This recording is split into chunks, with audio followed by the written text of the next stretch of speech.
Hello, I'm Kelly Odell, and this is the 9th of my 10 commandments for imperfect leaders. This commandment says, support your employees and remember, they work for you of their own free will.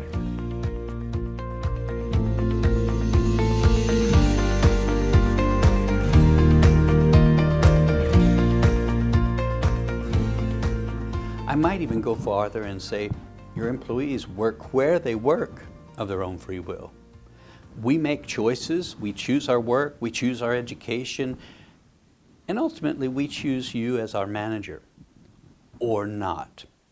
A recent Gallup study indicated that in the United States alone, about 1 million people quit their jobs every month because they're not happy with their boss. That's a pretty big problem. But not everyone will acknowledge or understand that they're actually making their own choices. I was at a conference a while back, and a woman stood up in the audience and said, you know, Kelly, I sort of understand what you're saying intellectually, but the reality can be another thing.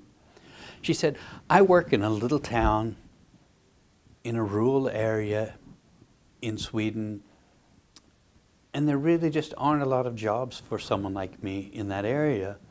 The job I have, I don't enjoy that much, but what am I going to do? And I said, well, you know, do you have to live in that town? Most people in the world don't live in your town, and they seem to have happy, meaningful lives.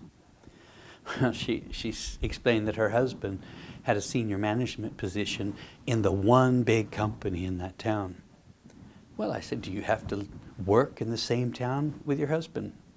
I know a lot of people where one partner works in one town and another works in another town, and they can be quite far from each other, and they meet each other in a hotel on the weekends.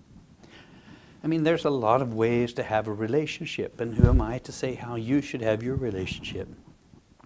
Well, she explained to me that she had grown children that lived there. She was very active in the community. She had a great social life.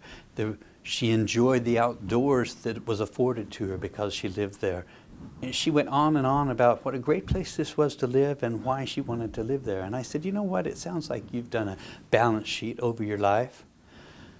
On the minus side, you have a job that you're not so happy with. But on the plus side, you have a lot of things that are really, really great. The only thing that sounded like to me that you haven't done is taken responsibility for this whole balance sheet. Take responsibility that you've made a sacrifice on one side. You accept a little less satisfying job than you really would want, but you gain all these other things. And I said to her, I think that if you did that, you'll actually enjoy your work more. Not because your work becomes more fun, but because you're no longer a victim. You are a person who's made active choices in your life, and you've chosen to make a little sacrifice on one thing to gain a lot of benefits in another. The same thing goes when we choose our managers. Do you want to be the kind of manager that people are choosing to work for, or do you want to be the kind of manager that people are choosing to leave?